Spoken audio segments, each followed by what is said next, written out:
Hi everybody and welcome to Heel Heat. My name is George Coles, and on this episode we're doing It Came From The Network. Topic of this It Came From The Network: Juggalo Championship Wrestling, Legends and Icons from Gathering of the Juggalos 2011. We're continuing on the Carnival Christmas thing and reviewing things that are related to the Juggalo world that happen to involve wrestling as well. With that being said, if you haven't seen my videos before, I do grade everything on a 1 to 5 scale, 1 being the worst, 5 being the best.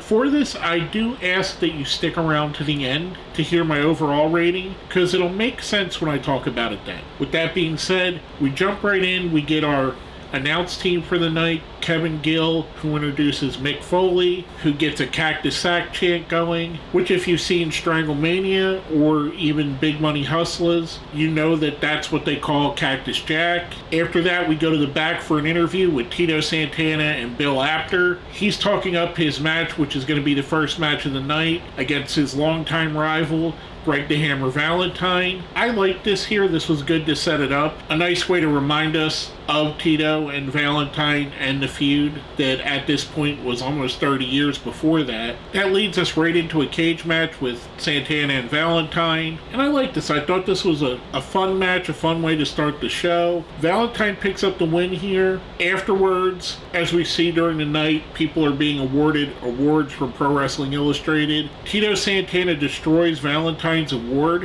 which is kind of a throwback to when Valentine destroyed Tito's Intercontinental Championship belt. I thought this was pretty good. I'm giving this one a 3. That's followed up with an interview, again with Bill Apter, this time with the Headbangers. I love the fact that they got Bill Apter for this. It's the absurdity, yet the way everything makes sense is so cool here. The fact that these wrestling legends are just part of the Juggalo world and Juggalos accept them, especially at an event like Gathering of the Juggalos where everybody's there to celebrate. That leads us right into our next match, which is their version of a Royal Rumble. I forget what they actually call it, but it's the same basic thing. It's going to be guys coming out in a battle royal. I think they're only 30 seconds apart here, and I'm going to go down these people in the order they entered. And this is quite an impressive grouping here. We got Hacksaw Jim Duggan, which Mick Foley says one of the funny lines. He was funny through the show, but one of his funniest things is with Duggan and him being in the same building for once,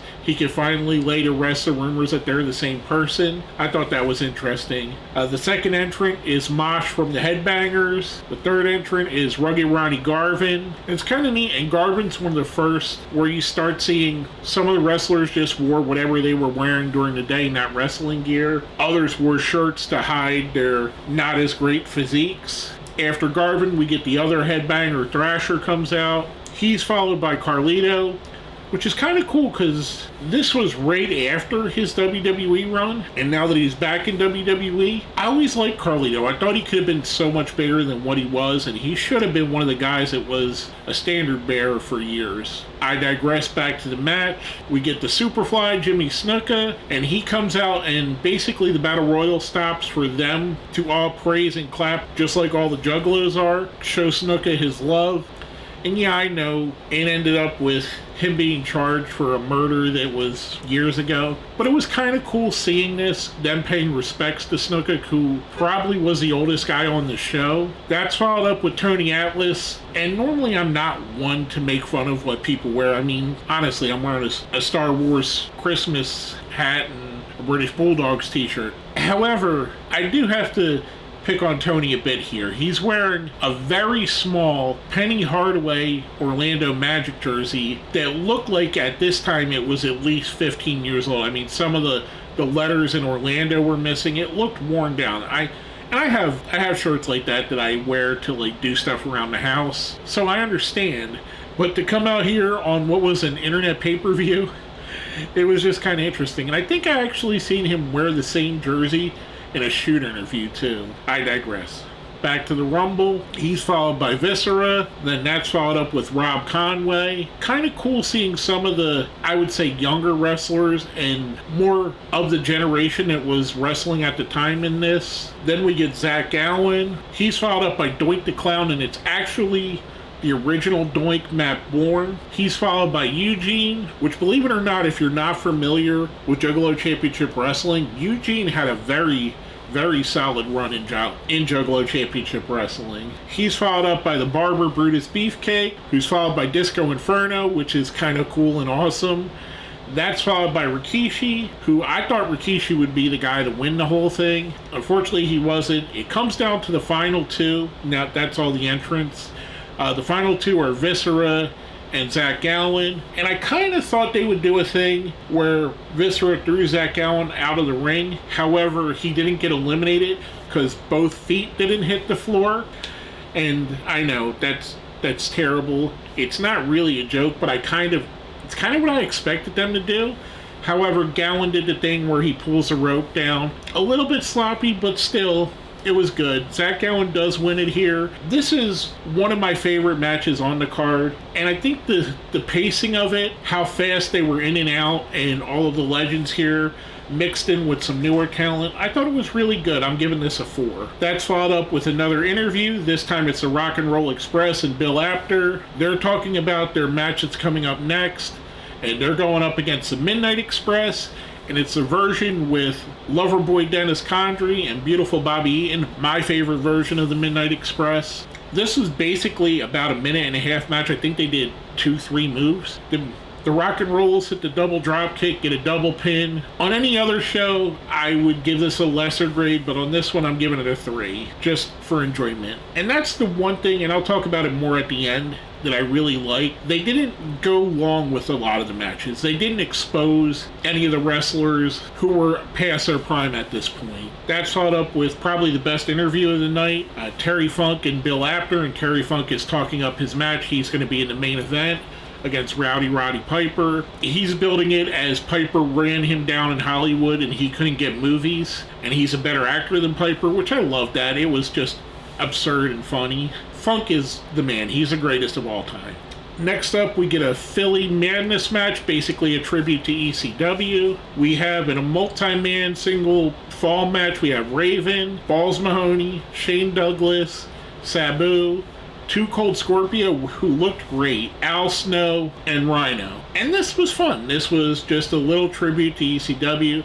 The whole night is a tribute, and again, I'll cover more of it at the end. This was a fun match. Ultimately, Rhino picks up the win here. I'm giving this one a 3 as well. Next up's probably my least favorite match of the night, and that's Bob Backlund versus Ken Patera. And I wanted to like this because it made sense to me. Backlund and Patera, they were big stars at the same time, and I'm going to cover that again. I know I keep saying this. I'm going to talk about some things at the end here. Patera, and I'm not trying to body shame the guy. He had one of the greatest bodies in the history of wrestling, but he was well out of shape.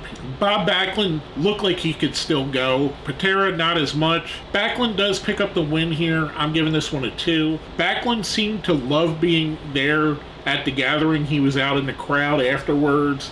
He seemed to be having a whole lot of fun. Like I said, though, match wasn't great. I'm giving it a 2. Then, much like we had a tribute to ECW, our next match was a tribute to Memphis Wrestling. They called it a Memphis Madness, and this was a 5-way match. We got Dutch Mantel, Coco Beware, Brickhouse Brown, who looked great as well, Doug Gilbert, and the Universal Heartthrob, Austin Idol. This was just another fun match, just a quick brawl, get some legends out there. Idol picked up the win here. I'm giving this one a 3. After that, we get Tracy Smothers, who at the time was a big heel in Juggalo Championship Wrestling, basically playing up that he's a Southern boy and loving the rebel flag. That was his whole gimmick, that he was from the South, and kind of quasi-racist a little bit. They played up, but not all the way. He's going up against his former FBI stablemate and Wildfire Tommy Rich. He had his daughter Isabella, who I don't remember if that's really his daughter or not, but at the time she was playing the role.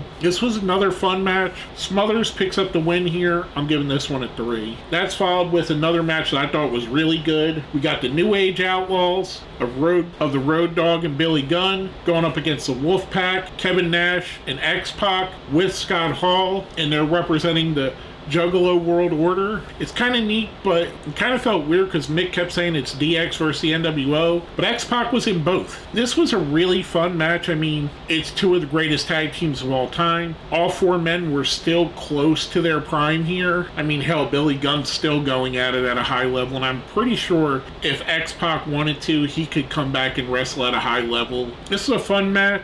Vampiro came down as a surprise guest referee, which kind of didn't fit, but it made sense afterwards. The Wolfpack team, Nash and X-Pac, pick up the win. Afterwards, Vampiro turns, joins the Juggalo World Order, which makes sense. That also included, I think at the time, Too Tough Tony was in it, Corporal Robinson, I know the ICP were in it. So yeah, this was really fun. I'm giving this a 4. Last but not least, we get the main event of the evening, Terry Funk versus Rowdy Roddy Piper. Piper brings out Cowboy Bob Orton with him. For most of the match, it's pretty much a 2-on-1, until finally Mick Foley had enough. He gets up from commentary to come help his mentor and best friend, Terry Funk.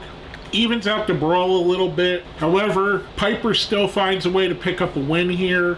He goes away basically being the heel of the match, and I'm going to be very, very biased here. Rowdy Roddy Piper is one of the people that got me into loving pro wrestling, and Terry Funk, I think, is the greatest wrestler of all time. Mick Foley is my favorite wrestler of all time. Between the three of these men, you basically have 3 of my 4 favorite wrestlers, and Cowboy Bob Orton is great too. I don't mean this as a slight to him. So I am very biased with this rating, and this in no means has anything to do with it other than my biasness. I'm giving it a 5. I loved it.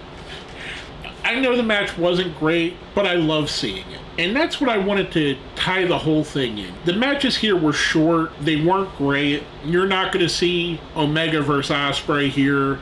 You're not going to see Gunther versus Sheamus. This, to me, is what Heroes of Wrestling should have been. You had quick matches. They let the wrestlers come out, get the love from the crowd. The pairings were all either feuds or people from the same era, like Tito Santana and Greg Valentine. They had a feud together. The Rumble was just a mishmash of different talent. The Rock and Roll Express and Midnight Express, one of the great feuds of all time. The ECW highlight match, the Memphis highlight match. Backlund and Patera coming from the same generation. And I do think they had a feud back in the early 80s, late 70s. I'm not 100% on that because it's a little bit before my time in wrestling. Tracy Smothers and Tommy Rich had the ties with the FBI, plus they've been all over, so I'm sure they wrestled other places. The DX and the NWO thing, that made a lot of sense. And Funk and Piper being icons from the 80s and still icons to this day. So a lot of the pairings made sense. Where I think this was enjoyable and Heroes of Wrestling failed is they weren't doing this to quote-unquote make a new promotion. They were doing this as a loving tribute to heroes of yesterday. This was almost like an old-timers game in baseball or a Legends game. It's kind of that same vibe. So the overall show was way more enjoyable than the sum of the parts, if that makes sense. I may not have liked the matches as matches, but I really enjoyed the show. I think this show was a 5. I highly recommend checking this out, especially if you were a fan of 80s and 90s wrestling. You get to see a lot of your heroes here. A lot of these people I grew up watching. Valentine, Santana, Funk, Piper, they were all there in the beginning of my fandom. The ECW thing, I absolutely love ECW. It's my favorite promotion of all time. The Rock and Roll and Midnights was one of the feuds I really loved when I was first becoming a fan. Tracy Smothers and Tommy Rich are 2 people I think are highly underrated. This was all just a great dose of nostalgia, and it worked in the ways that Heroes of Wrestling should have, but didn't. I highly recommend checking this out. And if you do want to check it out, I tried to find this on streaming or even on their website anywhere where I could legitimately buy it, and I couldn't. But I did find it on YouTube. And I'm going to put a link to the show on YouTube. It's going to be down here in the comments. I tried buying it the right way, and if someone's there, and if someone watching this knows where I could buy or at least rent old Juggalo Championship Wrestling pay-per-views or where I pay-per-views, let me know. Put it in the comments so I know for future reference. But for this, It will be in the description, the link to watch this actual show, which again, if you've never seen it, I do highly recommend. With that being said, let's smash that like button, share the video, subscribe if you haven't. If you see where it says join, that's how you become a channel member. Becoming a channel member definitely helps out. And if you made it to the end here, throw Juggalo Family in the comments because it's one of my favorite Dark Lotus songs. And since we're highlighting Carnival Christmas for the theme this month, let's go ahead and put it in there. With all that being said, my name is George Coles, and this has been another It Came From The Network.